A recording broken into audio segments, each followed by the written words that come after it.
Finance മരുമകൻ IPS. എന്താ നീ ഉടൻ ദിവാകരന്റെ ഗസ്റ്റ് ഹൗസിൽ എത്തണം. ഓ ഉടനെ എത്തിക്കോളാം. രഞ്ജി പണം എടുത്ത് ലോക്കറി വേ. ശരി. അല്ല, നിങ്ങൾ ബസ് ഓണേഴ്സും തൊഴിലാളിയും തമ്മിലൊരു പരസ്പര വിട്ടുവീഴ്ചയ്ക്ക് തയ്യാറായില്ലെങ്കിൽ ഈ സമരം ഒത്തീർപ്പാക്കാൻ പറ്റുമെന്ന് എനിക്ക് തോന്നുന്നില്ല. Excuse me. കളക്ടർ മരുമകൻ IAS. ഹലോ. ഞാൻ ഗസ്റ്റ് ഹൗസിലുണ്ടാവും. ശരി സാർ, നീ വേണ്ട. ഞാൻ വരാം. അപ്പൊ ഈ ചർച്ച തൽക്കാലം ഇവിടെ അവസാനിപ്പിക്കാം. നിങ്ങൾ പരസ്പരം ഒരു ധാരണയിൽ എത്തിയ ശേഷം എന്നെ അറിയിക്കൂ. ഓക്കെ? മുഖ്യനെ മാറ്റാൻ എന്റെ കൂടെ നിൽക്കാമെന്ന് വാക്ക് തന്നതാ തൊമ്മൻ ചാക്കോ.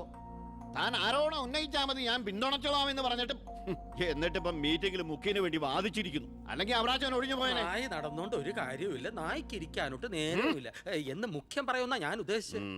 മേനോ സാറ് മുഖ്യമന്ത്രിയാവുമെന്ന് ഞാൻ വെറുതെ സ്വപ്നം കണ്ടു. എല്ലാം കൈവിട്ട് പോയില്ലേ? ഇല്ല ജോസ്പേട്ട, കൈവിട്ടു പോയി എന്ന് കരുതിയ പലതും നമ്മൾ വെട്ടിപ്പിടിച്ചെടുത്തിട്ടുണ്ട്. ജോസ്പേട്ടന്റെ സ്വപ്നം ഫലിക്കും. അച്ഛൻ മുഖ്യമന്ത്രിയാകും. അത് മറ്റാരേക്കാളും കൂടുതൽ ആഗ്രഹിക്കുന്നവനാ ഞാൻ. കേട്ടോടാ ദിവാര, അണികൾ ഒരുപാട് പേര് പിന്നിലുണ്ടെങ്കിലും എന്റെ ശക്തി എന്ന് പറയുന്ന ഇവരാ എന്റെ മരുമക്കള്. ഈ IPSും ഈ IASും എന്റെ വാക്കനുസരിച്ച് ഇവര് നിന്നിട്ടുള്ളൂ. ഇവരോട് അഭിപ്രായം ചോദിച്ചിട്ടേ ഞാൻ പ്രവർത്തിച്ചിട്ടുള്ളൂ. അല്ലച്ചാ, ഈ CM രാജിവെക്കാൻ തയ്യാറായില്ലെങ്കിൽ അച്ഛന്റെ ഗ്രൂപ്പിന് പാർട്ടി വിട്ടു പോകുന്നു. ഈ പാർട്ടി വളർത്തുക എന്നൊക്കെ പറഞ്ഞാലുണ്ടല്ലോ, കൂടെ നിൽക്കുന്ന ഒറ്റ ഒരുത്തനെ വിശ്വസിക്കാൻ കൊള്ളില്ല. വളരെ ശരിയാണ്. ഈ നിൽക്കുന്ന ദിവാരൻ സാറ് ഒരു മന്ത്രിസ്ഥാനം കളഞ്ഞിട്ട് വരില്ല. വരുമോ? അല്ല, അത് പിന്നെ അറിയാടോ, മുന്നീന്നും പിന്നീന്നും കുത്ത് പ്രതീക്ഷിച്ചിട്ട് തന്നെ കൂടെ കൊണ്ടു നടക്കുന്നു. ഞാൻ ഒഴിച്ച്. അച്ഛാ ഒന്നിങ്ങോട്ട്. പാർട്ടി വിടുക എന്നൊക്കെ പറഞ്ഞാൽ മണ്ടത്തരവാ. CM രാജിവെച്ചൊഴിയേണ്ട ഒരു സാഹചര്യം ഇവിടെ ഉണ്ടാക്കിയാൽ നിങ്ങൾ എന്തുണ്ടാക്കാനും ശരി മുഖ്യമന്ത്രി രാജിവെക്കണം. എനിക്കതേ പറയാനുള്ളൂ. നീ എന്താ ഉദ്ദേശിക്കുന്നത്? സ്വാശ്രയ കോളേജുകൾക്കെതിരെ വിദ്യാർത്ഥികളുടെ സമരം നടക്കുകയാണല്ലോ. അതെ. മുൻപന്തിയിൽ നിൽക്കുന്നത് മുഖ്യനെ പിന്തുണയ്ക്കുന്ന KSA. അത് വിദ്യാഭ്യാസ മന്ത്രിയായ അച്ഛനെതിരെയുള്ള മുഖ്യന്റെ കളിയാണ്. ആ സമരം വഷളാക്കണം. അതെന്നെയല്ലടാ ബാധിക്കുക. ഞാനൊന്ന് പറഞ്ഞോട്ടെ. സമരം ചെയ്യുന്ന വിദ്യാർത്ഥികളെ പോലീസുകാരെ കൊണ്ട് നമ്മൾ തല്ലിച്ചതയ്ക്കുന്നു. ആഭ്യന്തരം കൈയടക്കി വെച്ചിരിക്കുന്ന മുഖ്യനെതിരെ വിദ്യാർത്ഥികൾ തിരിയും. കേരളമാകെ ആളിപ്പടരുന്ന വിദ്യാർത്ഥി സമരത്തിന് മുന്നിൽ മുഖ്യൻ മുട്ടിമടക്കും. സാറിന്റെ ബുദ്ധി കൊള്ളാം, പക്ഷെ മുഖ്യൻ പറയുന്നതല്ലേ പോലീസ്. പിന്നെ ഞാൻ പറഞ്ഞാ കേൾക്കുന്ന പോലീസുകാരും ഉണ്ട് ജോസഫേട്ട. ASP അർഷൻ എനിക്ക് വളരെ വേണ്ടപ്പെട്ട ആളാ. ഞാൻ അച്ഛനോട് പറഞ്ഞിട്ടില്ല നമ്മുടെ മീനൂട്ടിക്ക് വേണ്ടി. Hello sir, how are you sir? Yes, കാര്യം മനസ്സിലായി. പക്ഷേ എന്ത് പ്രകോപനം ഉണ്ടായാലും പോലീസ് സംയമനം പാലിക്കണമെന്നാ CMന്റെ ഓർഡർ.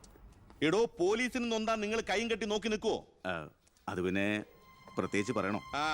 എങ്കിൽ പോലീസിന് നോവും. പിന്നെന്താ ചെയ്യേണ്ടെന്ന് അറിയാമല്ലോ. ഇതാണ് കുശാഗ്ര ബുദ്ധി.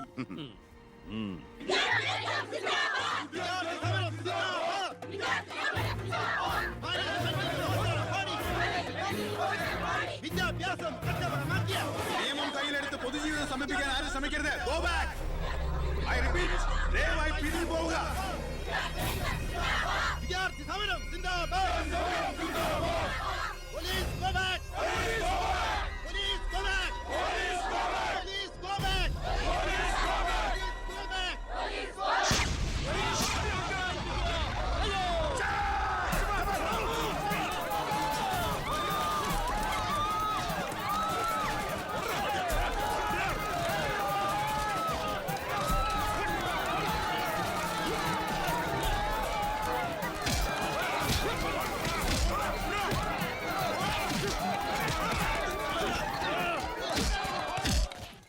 ഹലോ പവിത്ര, എന്തോ പോലീസ് പിള്ളേരെ തല്ലിച്ചതക്കിയത് എന്റെ മകളാ.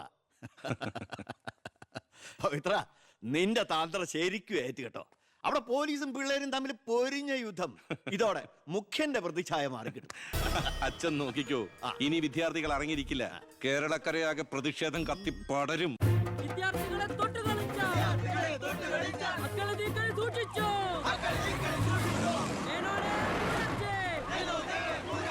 തന്നെ ഞങ്ങൾ എടുത്തോളാം. വിദ്യാർത്ഥികളെ തൊട്ട് കളിച്ചോ, മക്കളെ നീക്കളി സൂക്ഷിച്ചോ, വിദ്യാർത്ഥികളെ തെരുവിലിറങ്ങി കളിക്കാൻ നോക്കണ്ട. സർ, യൂത്തിന് ഇങ്ങനെ പ്രതിഷേധയാതെയാണ് നമുക്ക് റൂട്ടൊന്ന് ഡൈവേർട്ട് ചെയ്താൽ. ഇതിനാ അല്ല, എടോ, മന്ത്രിയെ പ്രൊട്ടക്ട് ചെയ്യാൻ കഴിഞ്ഞില്ലേ പിന്നെ നിങ്ങൾ എന്തിനാ മുന്നിൽ പിന്നിൽ നടക്കണം? അവരെ പിടിച്ച് മാറ്റോ? Yes sir. ഗ്രൂപ്പ് തർക്കം പരിഹരിക്കാൻ കേന്ദ്ര നിരീക്ഷകൻ എത്തിയ ദിവസം കൊള്ളാം. എല്ലാം നേരിട്ടുണ്ട്, മനസ്സിലാക്കട്ടെ. പ്ലീസ് നിർത്തൂ പ്ലീസ്. ദയവേത് നിങ്ങൾ പിരിഞ്ഞു പോകണം, അല്ലെങ്കിൽ മന്ത്രിയെ പോകാൻ അനുവദിക്കും. രാജിവെച്ചു പുറത്തു പോകും. വണ്ടി ഇടോ. വണ്ടി ഇവിടെ വരട്ടെ. ആ കടന്നു വരുന്ന ആളത്ര ശരിയല്ല.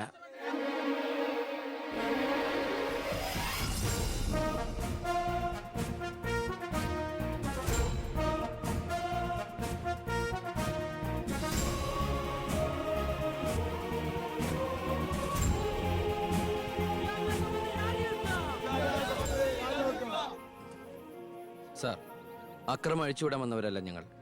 മന്ത്രിയുമായി ഞങ്ങൾക്കൊന്ന് സംസാരിക്കണം. Hello control room, CA Vijayan here. വിദ്യാഭ്യാസ മന്ത്രി ആരുടെ നെഞ്ചത്തൊക്കെയാ കയറാൻ പോണത്? നിങ്ങൾ എന്തിനാ എന്റെ വഴി തടയുന്നേ? വിദ്യാർത്ഥികളെ പോലീസ് മൃഗീയമായി മർദ്ദിച്ചു. ബോംബെറിഞ്ഞതിന്റെ പേരിൽ നിരപരാധികളെ പിടിച്ച് അത്തിട്ടിരിക്കുന്നതിന് നിങ്ങൾ ഉത്തരം പറയണം. അതൊക്കെ പോലീസ് വകുപ്പ് കൈകാര്യം ചെയ്യുന്ന മുഖ്യമന്ത്രിയോട് ചോദിക്കണം. അയാൾക്കെതിരെ സമരം ചെയ്യണം. ഓ, അവനെയും കൊണ്ടുവാ. നിങ്ങളുടെ അധികാര മോഹങ്ങൾക്ക് വേണ്ടി പാവം വിദ്യാർത്ഥികളെ കരുവാക്കാൻ നോക്കണ്ട. ബഹുമാനപ്പെട്ട വിദ്യാഭ്യാസ മന്ത്രി ഉദ്ദേശിച്ച പോലെ ഇതിന്റെ പേരിൽ ഒരു വിദ്യാർത്ഥി സംഘടനയും സമരം ചെയ്യില്ല, അക്രമങ്ങൾ അഴിച്ചുവിടില്ല. അവരെല്ലാം തിരിച്ചറിഞ്ഞു കഴിഞ്ഞു. ഇവനാണ് പോലീസിന് നേരെ ബോംബെറിഞ്ഞവൻ, 3rd റേറ്റ് ഗുണ്ട വിക്ടർ സാമുവൽ. മന്ത്രി പറയണം ഇവൻ ഏത് കോളേജിലാണ് പഠിക്കുന്നതെന്ന്. ചക്കിന് വെച്ചത് കൊക്കിന് കൊണ്ടു. സമാധാനപരമായി സമരം നടത്തിയവരുടെ ഇടയിൽ നുഴഞ്ഞു കയറി ബോംബെറിഞ്ഞ് എന്തിനാണെന്ന് ഇവൻ പറയും. ആര് പറഞ്ഞിട്ടാന്ന് ഇവൻ പറയും. കത്തിക്കട കോലം. പെർഫെക്റ്റ് കോലം. വിദ്യാഭ്യാസ മന്ത്രി രാജിവെക്കുക.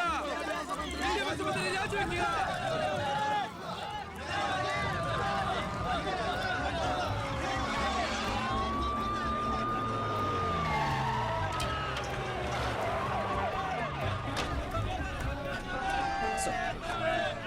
എത്ര നേരം ഈ നടുറോട്ടി കിടക്കുന്നത്? അടിച്ചു മാറ്റം എല്ലാത്തിനും.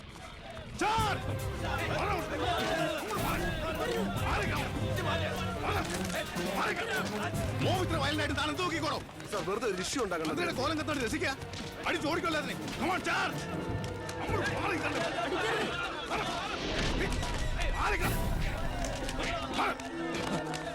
നമുക്കിത് ഓടി രക്ഷപ്പെടാൻ നോക്കണം. വേഗം ഓടിപ്പോടോ.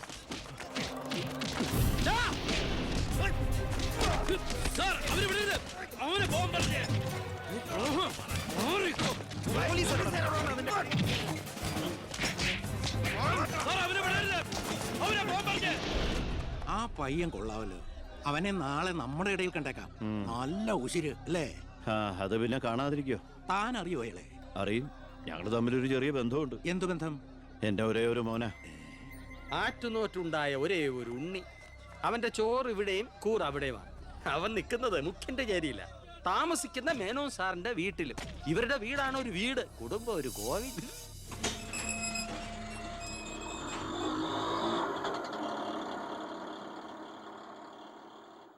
നിർത്തിക്കോ. മുമ്പിൽ വീടാ, ഇനി പോവില്ല.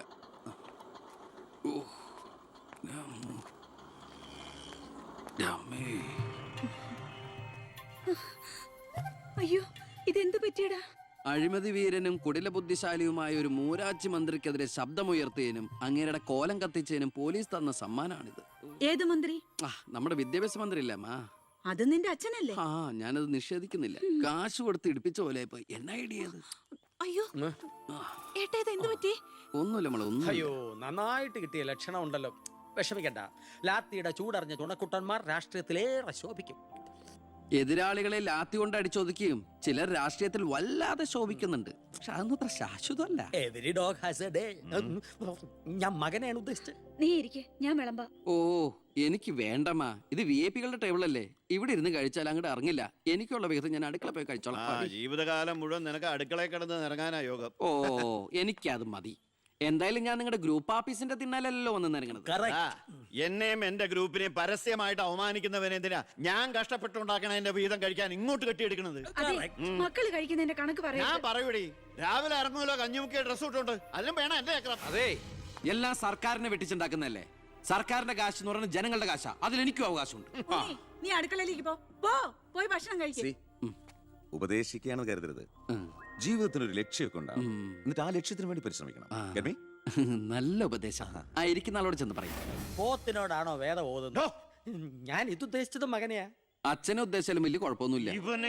നിങ്ങളൊന്നും മിണ്ടാതിരിക്കെ. അച്ഛൻ അവന് വഴക്ക് പറയുന്നതിൽ എന്താ തെറ്റ്? അവന് ഞങ്ങളുടെ കൂടെ നിന്നൂടെ? എവിടെ നിൽക്കാനാ? എനിക്കെതിരെ ആഞ്ഞടിക്കാൻ ആ മുഖ്യനവനെ കരുവാക്കിയിരിക്കുക. ആരോപണം ഞാൻ നിഷേധിക്കുന്നു. ഇവൻ എന്റെ മോൻ തന്നെയാണോ അതോ മുഖ്യറ്റം? ആ ചോദ്യം ലക്ഷ്മി തീറ്റ കഴിഞ്ഞ് ഇറങ്ങി പോടുന്ന.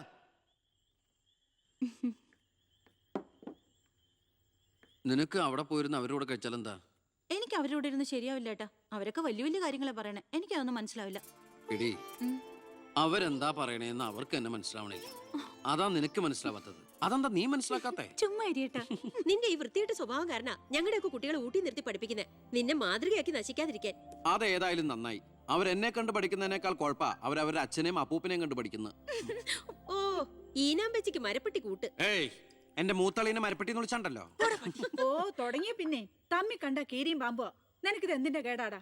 എപ്പോ നോക്കിയാലും കൂടപ്പറപ്പളുമായിട്ട്. അത് പോട്ടെ, അച്ഛനെതിരെ നീ. അമ്മേ, ഞാൻ അച്ഛനെതിരല്ല. അച്ഛന്റെ നയങ്ങളോടാണ് എതിർപ്പ്. അച്ഛന്റെ രാഷ്ട്രീയ നേട്ടങ്ങൾക്ക് വേണ്ടി അച്ഛൻ കാട്ടിക്കൂട്ടുന്ന നെറുകേടുകൾക്കെതിരെ ഞാൻ അറിയാതെ ചോദിച്ചു പോവുകയാണ്. ചോദിച്ചു പോണ്ട, അവിടെ ഇരുന്ന് കഴിക്കേ. പറഞ്ഞ പോലെ കഴിച്ചിട്ട് പോവാം. എടാ, നിന്റെ അച്ഛൻ എത്ര നെറുകേട് കാണിച്ചാലും അങ്ങേര് കഷ്ടപ്പെട്ടുണ്ടാക്കണതല്ലേ നീ ഇപ്പൊ കഴിക്കണത്? അത് മാത്രം പറയരുത് അമ്മേ. അമ്മേ, ഞാൻ കഴിക്കണത് അമ്മയ്ക്കുള്ള കഞ്ഞിയുടെ ഒരു വിഹിതമാണ്. എനിക്കൊരു നല്ല കാലം വരുമ്പോ ഞാൻ ഈ കഞ്ഞി മുഴുവൻ അമ്മയ്ക്ക് ചോറായിട്ട് തിരിച്ചു തരും. അതുവരെ എന്റെ വയറിനൊരു ലോൺ. എനിക്കും എന്റെ ജീവൻ നിലനിർത്തണ്ടേ അമ്മേ?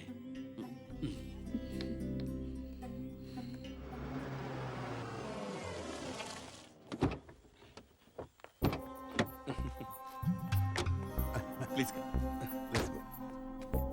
ഇത് അനിൽ മുഖർജി, നമ്മുടെ പെപ്കോ കോള കമ്പനിയുടെ സിഇഒ. ഈവനിങ് ഫ്ലൈറ്റിന് ഡൽഹിയിൽ നിന്ന് വന്നതേ ഉള്ളൂ. ശരി. This is my co-brother collector Gopinath. Hello, how are you? Fine. ഞാൻ പറഞ്ഞിരുന്നില്ല അച്ഛാ, ഇവരൊരു പുതിയ പ്ലാന്റ് കൂടി ഓപ്പൺ ചെയ്യുന്ന വിവരം. അയ്യോ, അത് ഉടനെ വേണോടാ. ഇപ്പൊ തന്നെ കോട്ടപ്പുറത്ത് കുടിവെള്ളമില്ലെന്നും പറഞ്ഞ് ജനങ്ങൾ മുറവിളി കൂട്ടുക. ഇനിയിപ്പോ 50 കിലോമീറ്റർ ചുറ്റളവിൽ ഭൂഗർഭജലം വലിച്ചെടുക്കുന്ന പുതിയ പ്ലാന്റ് കൂടി തുറന്നാൽ ജനവിളകും. ഹേ, അതൊക്കെ ആരറിയാൻ പോകുന്ന വെച്ചാ? കുടിവെള്ള ക്ഷാമത്തിന് സർക്കാർ ചെലവിൽ നമ്മൾ ടാങ്കറിൽ വെള്ളം അടിക്കും. എന്നാലും അല്ല അച്ഛാ, പെർമിഷൻ കൊടുക്കാന്ന് പറഞ്ഞൊരു 2 കോടി രൂപ ഞാൻ ഇവരുടെ കയ്യിൽ നിന്ന് വാങ്ങിയിരുന്നു. ചെറാക്കുളം ഫൈനാൻസേഴ്സിന്റെ കാസർഗോഡ് ശാഖ തുടങ്ങിയത് ആ പണം കൊണ്ടേ. അച്ഛന് താല്പര്യമില്ലെങ്കിൽ ഞാൻ ആ പണം പിൻവലിച്ച് തിരിച്ചു കൊടുത്തേക്കാം. അത് വേണ്ട. പിന്നെ ആ വ്യവസായ മന്ത്രി ദിവാകരന് ഒരു തുക കൊടുക്കേണ്ടി വരുമെന്ന് പറഞ്ഞേക്ക്. കൺഫേം. Thank you. എല്ലാം കേട്ടു, ഒന്നും നടക്കില്ല. Good night. അല്ല അതെ, നാളെ ഒരു വഴിതടയൽ സമരമുണ്ട് KK റോഡില്. ബഹുമാനപ്പെട്ട മന്ത്രി അച്ഛൻ അതുവഴിയൊന്നും വന്നേക്കരുത്. പിന്നെ മന്ത്രിയുടെ കാറ് മാൻ തടഞ്ഞു എന്നും പറഞ്ഞ് രാത്രി ഉണ്ണാൻ വന്നിരിക്കുമ്പോ എന്റെ കഞ്ഞിൽ പാച്ചിടാൻ വന്നിട്ടുണ്ടല്ലോ. കഞ്ഞി കുടിച്ചിട്ടേ പോകുള്ളൂ. കേന്ദ്ര സർക്കാരിനെ എതിർക്കാൻ വേണ്ടി മാത്രം പെട്രോൾ വില വർധനയ്ക്കെതിരെ സമരം ചെയ്യുന്ന മറ്റ് സംഘടനകളും ഒന്ന് ഓർക്കണം. അവരുടെ സർക്കാർ ഭരിച്ചിരുന്നപ്പോഴും ഇവിടെ അടിക്കടി വില വർദ്ധിപ്പിച്ചിട്ടുണ്ടെന്ന് എന്ന് കരുതി കേന്ദ്ര സർക്കാരിനെ ന്യായീകരിക്കുകയല്ല ഞാൻ. നമുക്കെല്ലാവർക്കും അറിയാം, പെട്രോളിന് വില കൂടുമ്പോ ഇവിടെ ഉപ്പ് തൊട്ട് കർപ്പൂരം വരെയുള്ള സാധനങ്ങൾക്ക് അമിതമായ വില കൂടുമെന്ന്. ഓട്ടോ ചാർജ് വർധന, ബസ് ചാർജ് വർധന, ഇതൊന്നും ഇവിടുത്തെ സാധാരണ ജനങ്ങൾക്ക് താങ്ങാൻ കഴിയില്ല. എന്നും സാധാരണക്കാർക്ക് വേണ്ടി നിലകൊള്ളുന്നവരാണ് നമ്മൾ. ഭരണകക്ഷിയായാലും നമ്മൾ ഇത് ഇപ്പോഴൊന്നും തീരുന്ന ലക്ഷണമില്ല. ഇപ്പൊ തന്നെ ലേറ്റാ. ഇന്ന് പരീക്ഷാ ദിവസമായിട്ട് ടീച്ചറെ ഒന്ന് പറഞ്ഞു നോക്കിയാലോ? ഞാൻ പറയാം. 947 നമ്മുടെ മഹാത്മജി നമുക്ക് വാങ്ങിത്തന്ന സ്വാതന്ത്ര്യം നീണ്ട സമരങ്ങളിലൂടെയാണ്. നിങ്ങൾ വാഹനങ്ങൾ കടത്തിവിടണം. ഇതൊരു പബ്ലിക് റോഡല്ലേ? ഇതൊരു പബ്ലിക് മാറ്ററാ. പബ്ലിക്കും കൂടി സഹകരിക്കേണ്ട വിഷയം. പബ്ലിക്കിനെ ബുദ്ധിമുട്ടിച്ചിട്ട് അവരുടെ വഴിയോര പ്രസംഗം ഇങ്ങനെ റോഡിൽ വെച്ചിട്ടാണോ പബ്ലിക് മീറ്റിംഗ് നടത്തുക?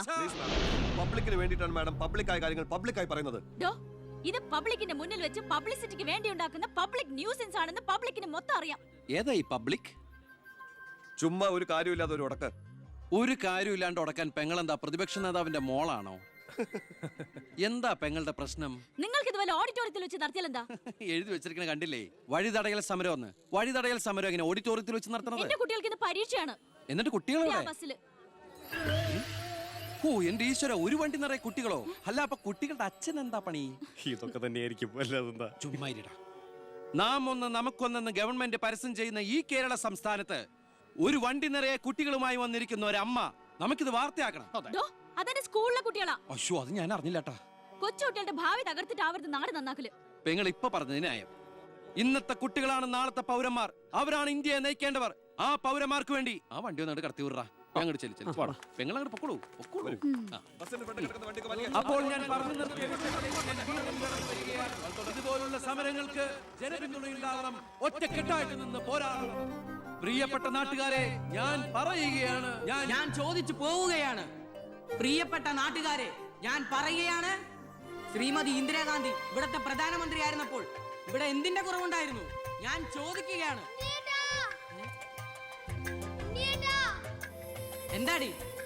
അച്ഛൻ വിളിക്കുന്നു. അയ്യോ, ദേ നിങ്ങളെല്ലാരും ഇവിടെ ഇരി, ഞാനിപ്പോ വരാം. പിന്നെ കയറിക്കോ.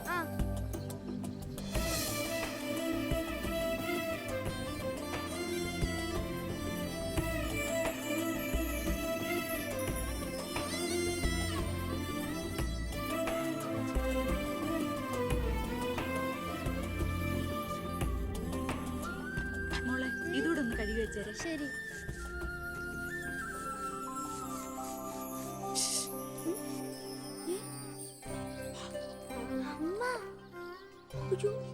ഇനി മോള് പോയി പഠിച്ചോളൂ, അമ്മ കഴിക്കോളാം. ശരി. എന്താ? ഇതേ ആരും കാണാതെ വേണം വായിക്കാൻ. ആളാകെ 1.5 ചാണേ ഉള്ളൂ. ഇപ്പോഴേ വളഞ്ഞ കാന്താരിയ. അതുകൊണ്ടല്ലേ അവൻ കൊടുത്ത കത്ത് മേടിച്ച്. ദേവകമേ, കുട്ടികളായതുകൊണ്ട് ഞാൻ ക്ഷമിച്ചു. ഇനി വളരുമ്പോഴും അവർ ബന്ധം തുറന്നാ കുഴപ്പാ. നമ്മളായിട്ട് അതിന് സാഹചര്യം ഉണ്ടാക്കണ്ട. അതുകൊണ്ട് ദേവകമ കൊടുത്ത് പൊക്കോളൂ. ലക്ഷ്മി ഒന്നും പറയണ്ട.